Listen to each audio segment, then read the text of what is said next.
Shalom Bapak Ibu yang dikasih Tuhan. Kita bersyukur hari ini kita dapat tetap beribadah di rumah kita masing-masing. Sebelum kita mendengarkan firman Tuhan, mari kita berdoa. Tuhan Yesus yang baik, terima kasih hari ini kami dapat bersama-sama menguduskan hari Sabat. Kami dapat bersama-sama memasuki minggu Advent yang kedua. Kami bersyukur Tuhan, oleh karena kasih setiamu, kami dapat mengadakan pertemuan ibadah kami hari ini. Dengan segala keterbatasan kami melakukannya di rumah kami masing-masing. Ya Tuhan, tiba waktunya buat kami mendengarkan firman-Mu. Mari Tuhan, berbicaralah Engkau kepada kami. Nyatakan isi hati-Mu, sehingga kami mengerti pesan Tuhan yang Tuhan sampaikan kepada kami. Terima kasih Tuhan, terpujilah Engkau. Dalam nama Tuhan Yesus, kami berdoa mengucap syukur. Haleluya. Amin. Kita membuka Alkitab kita hari ini dari Lukas pasal pertama ayat 26 sampai dengan 38. Lukas pasal pertama ayat 26 sampai 38, demikian bunyi firman Tuhan. Dalam bulan yang ke-6, Allah menyuruh malaikat Gabriel pergi ke sebuah kota di Galilea bernama Nazaret, kepada seorang perawan yang bertunangan dengan seorang bernama Yusuf dari keluarga Daud. Nama perawan itu Maria. Ketika malaikat itu masuk ke rumah Maria, ia berkata, "Salam, hai engkau yang dikaruniai Tuhan menyertai engkau." Maria terkejut mendengar perkataan itu, lalu bertanya di dalam hatinya, apakah arti salam itu? Kata malaikat itu kepadanya, "Jangan takut, hai Maria, sebab engkau beroleh kasih karunia di hadapan Allah. Sesungguhnya engkau akan mengandung dan akan melahirkan seorang anak laki-laki, dan hendaklah engkau menamai dia Yesus. Ia akan menjadi besar dan akan disebut Anak Allah yang Maha Tinggi. Dan Tuhan Allah akan mengaruniakan kepadanya takhta Daud bapa leluhurnya. Dan ia akan menjadi raja atas kaum keturunan Yakub sampai selama-lamanya, dan kerajaannya tidak akan berkesudahan." Kata Maria kepada malaikat itu, "Bagaimana hal itu mungkin terjadi? Karena aku belum bersuami." Jawab malaikat itu kepadanya, "Roh Kudus akan turun atasmu, dan kuasa Allah yang Maha Tinggi akan menaungi engkau. Sebab itu anak yang akan kau lahirkan itu akan disebut kudus, Anak Allah. Dan sesungguhnya Elisabet, sanakmu itu, ia pun sedang mengandung seorang anak laki-laki pada hari tuanya. Dan inilah bulan yang ke-6 bagi dia yang disebut mandul itu. Sebab bagi Allah tidak ada yang mustahil."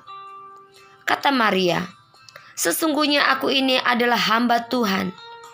Jadilah padaku menurut perkataanmu itu."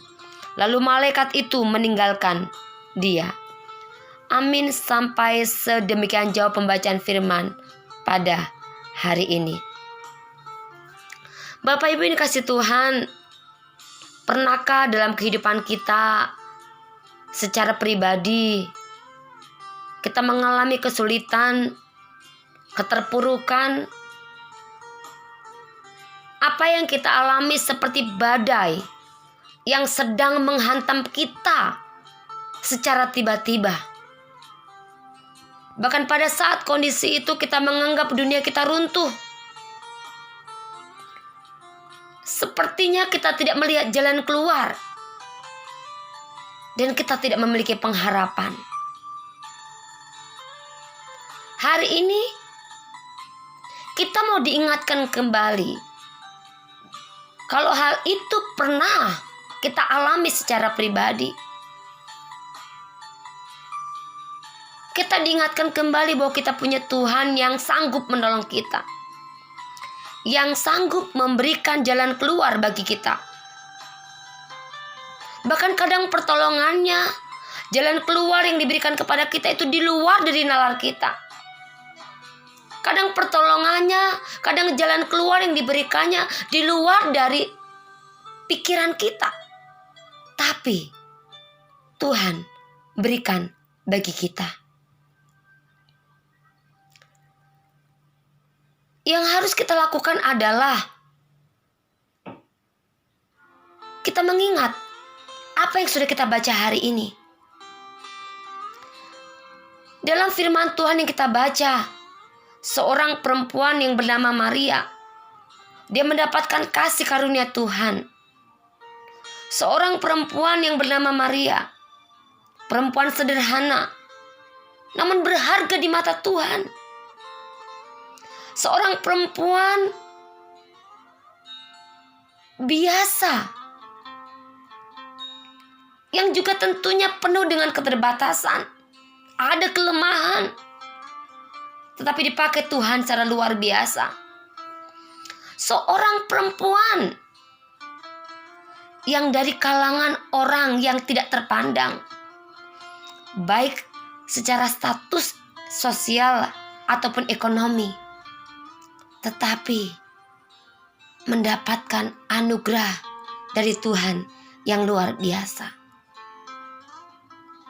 Maria adalah perempuan biasa, tetapi menjadi perempuan luar biasa karena Tuhan yang memilihnya. Maria adalah perempuan biasa, tetapi menjadi luar biasa karena Tuhan Allah yang mengangkatnya.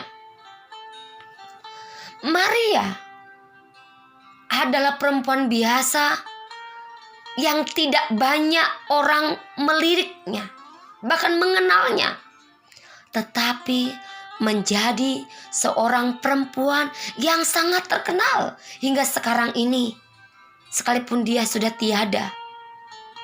Karena Tuhan, ya Allah, memprosesnya.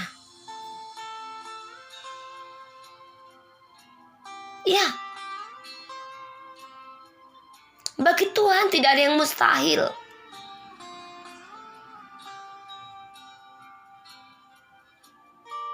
Siapapun, bagaimanapun kondisi kita saat ini, Tuhan dapat proses, Tuhan dapat pilih kita, bahkan Tuhan dapat angkat kita agar hidup kita itu lebih baik lagi. Baik dalam pendidikan kita, usaha kita, masa depan kita, hari esok kita.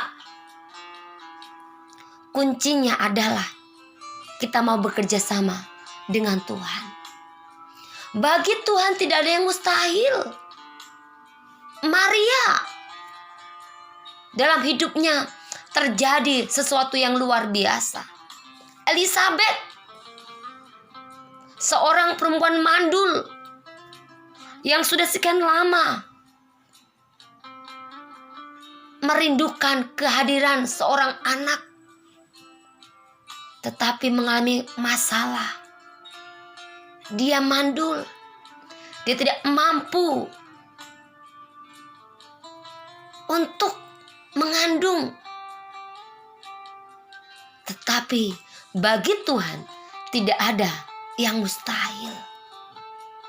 Ada satu masalah dalam reproduksinya sebagai seorang perempuan, tetapi bagi Tuhan tidak ada yang mustahil. Tuhan membuat Elizabeth mengandung.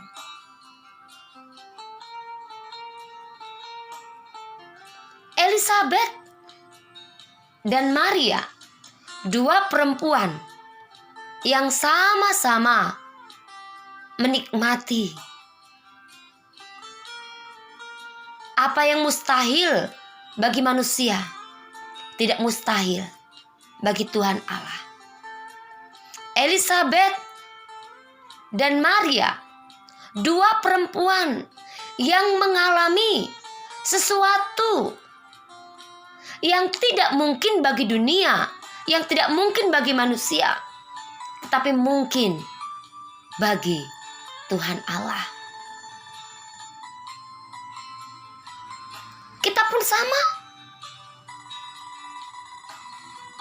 Elizabeth dan Maria adalah manusia biasa. Kita pun sama. Kita adalah manusia biasa, tapi kita juga dapat mengalami apa yang mereka alami. Mengalami sesuatu yang mustahil bagi dunia, tetapi tidak mustahil bagi Allah kita. Yang tidak mungkin bagi dunia, tetapi mungkin bagi Tuhan Allah. Sehingga itu dapat terjadi di dalam kehidupan kita. Dan kuncinya adalah kembali lagi, kita mau bekerja sama dengan Tuhan Allah kita. Apa yang harus kita lakukan supaya kita memulai kerja sama dengan Tuhan Allah kita, sehingga kita mengalami apa yang dialami oleh Maria dan Elizabeth? Yang pertama, kita belajar mengerti pesan yang Tuhan sampaikan kepada kita. Kita belajar untuk peka menangkap pesan, suara isi hati Tuhan yang Tuhan sampaikan kepada kita. Maria, ketika pesan Tuhan Allah disampaikan kepadanya melalui perantaran malaikat, Maria punya sikap hati yang sungguh-sungguh mendengar dengan baik, sehingga dia mampu menangkap pesan yang disampaikan oleh malaikat Tuhan, yaitu dia akan mengandung dan dia akan melahirkan seorang anak laki-laki. Pesannya dapat, intinya dapat. Bapak yang dikasih Tuhan, sudah sering kita membaca firman Tuhan, sudah sering kita membuka Alkitab. Apakah ketika kita membuka dan membaca firman Tuhan, kita menangkap pesan apa yang Tuhan sampaikan kepada kita? Sudah sering kita mendengarkan firman Tuhan, sudah banyak para pendeta yang kita dengarkan berkhotbah. Ketika mereka menyampaikan firman Tuhan, apakah saya dan Bapak Ibu menangkap pesan dari Tuhan yang mau disampaikan kepada kita secara pribadi? Karena sesungguhnya ketika seseorang sedang berkhotbah, ketika kita sedang membaca firman Tuhan, sesungguhnya Tuhan sedang menyampaikan pesan kepada kita. Bahkan tidak hanya melalui itu, banyak hal yang terjadi di sekitar kita sekarang ini.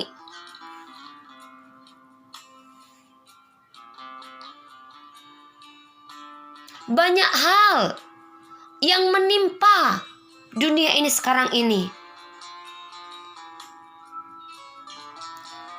Banyak sukacita yang kita lihat sekeliling kita. Banyak juga duka cita yang terjadi di sekeliling kita. Ketika sesuatu terjadi yang kita lihat, yang kita rasakan, apakah saya dan Bapak Ibu dapat menangkap pesan yang disampaikan Tuhan lewat sesuatu yang sedang terjadi di sekeliling kita? Atau bahkan mungkin itu yang kita alami. Kita menangkap pesan bahwa Tuhan sedang berbicara kepada kita. Yang kedua, Bapak Ibu, apa yang harus kita lakukan selain kita menangkap pesan yang Tuhan sampaikan kepada kita, mengingat pesan yang Tuhan sampaikan kepada kita? Yang kedua, Bapak Ibu, merespon dengan penuh ketaatan. Bapak Ibu dikasih Tuhan, ketika Maria menerima pesan bahwa ia akan mengandung dan melahirkan seorang anak laki-laki, dan akan diberi nama Yesus. Dia tidak menolak. Sedikit pun Maria tidak menolak. Padahal akan ada sesuatu yang terjadi dalam hidupnya. Ketika dia tahu dia akan mengandung dan melahirkan seorang anak, akan ada hal yang lain yang akan dia korbankan. Yang dikorbankan adalah nama baiknya. Tentunya kalau dia mengandung sebelum menikah, dia akan menjadi bahan omongan orang. Dia akan digunjingkan. Dia akan menjadi olok-olok. Dia akan menjadi bahan gosip. Karena mengandung atau hamil di luar pernikahan. Karena kekudusan dan sakralnya sebuah pernikahan itu sangat terjaga saat itu. Bahkan hanya tidak saat itu, tapi terjaga hingga sekarang ini. Makanya tidak heran Bapak Ibu dikasih Tuhan, kalau ada seseorang yang MBA, bahkan ada seseorang belum menikah tetapi mengandung, itu menjadi aib dan kadang-kala itu ditutupi karena itu bukan suatu kebanggaan, tetapi itu suatu aib, itu suatu masalah. Karena itu bisa mencemarkan nama baik, tidak nama baik dirinya sendiri, tapi nama baik keluarga. Dan kalau itu terjadi sekarang ini Bapak Ibu, perempuan tersebut tentunya Bapak Ibu, ini akan diomongkan di mana-mana.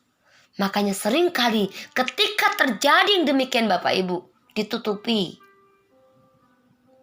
Untuk itu, secara khusus, kita yang masih muda, yang belum menikah, sebagai seorang perempuan, jaga diri kita dengan baik. Sebagai seorang laki-laki, jaga dirimu juga dengan baik. Ingat, menjaga kehormatan. Tidak hanya itu saja yang dikorbankan oleh Maria, tetapi yang dikorbankan oleh Maria adalah dia tentunya bisa saja kehilangan Yusuf. Bapak Ibu, tetapi Maria tidak memikirkan itu semua. Dia merespon dengan penuh ketaatan. Dikatakan di ayat 38, sesungguhnya aku ini adalah hamba Tuhan, jadilah padaku menurut perkataanmu. Ya, Maria ketika mendengarkan pesan itu, dia meresponinya dengan penuh ketaatan. Dia siap menerima, dia siap menjalani, dia siap melakukan, dia siap menerimanya, dia siap menerima dirinya itu apa adanya. Dia terima. Bapak Ibu kasih Tuhan, salah satu kunci juga Bapak Ibu untuk saya mengalami sesuatu yang luar biasa dari Tuhan, sesuatu yang hebat dari Tuhan, kuncinya adalah diawali Bapak Ibu dengan saya dan Bapak Ibu menerima diri kita apa adanya. Menerima apa yang terjadi dalam diri kita tanpa memprotes. Tidak memprotes Tuhan ketika kita sedang mengalami sakit penyakit. Tidak memprotes Tuhan ketika kita ditinggalkan orang yang kita sayangi. Tidak memprotes Tuhan ketika kita mengalami duka cita. Tidak memprotes Tuhan ketika kita mengalami sesuatu masalah. Dan tidak bertanya kepada Tuhan, kenapa aku mengalami sakit ini? Kenapa aku kehilangan orang yang kusayangi untuk selama-lamanya? Kenapa? Kenapa dan kenapa? Bapak Ibu, belajar menerima apa yang terjadi di dalam hidup kita.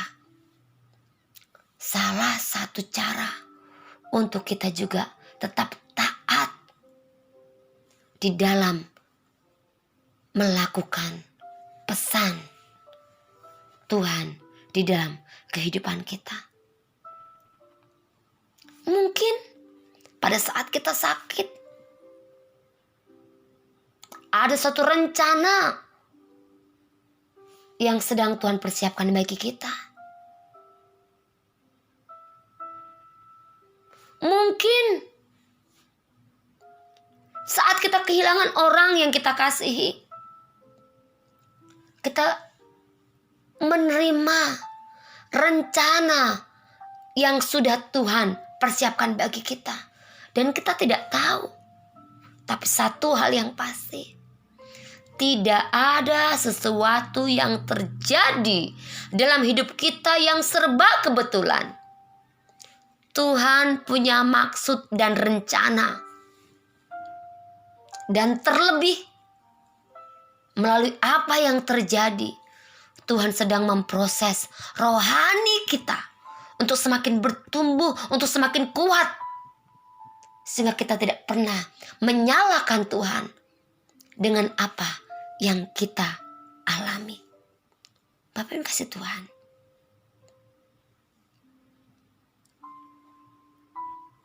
Mari Bapak Ibu kasih Tuhan. Kita belajar. Biarlah apa yang dialami, yang dilakukan oleh Maria, benar-benar kita teladani Bapak Ibu. Sehingga kita mengalami sesuatu yang mustahil bagi dunia.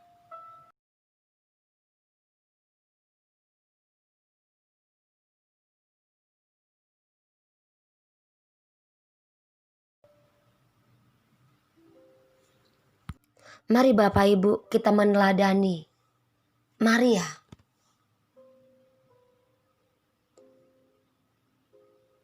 Mari kita percaya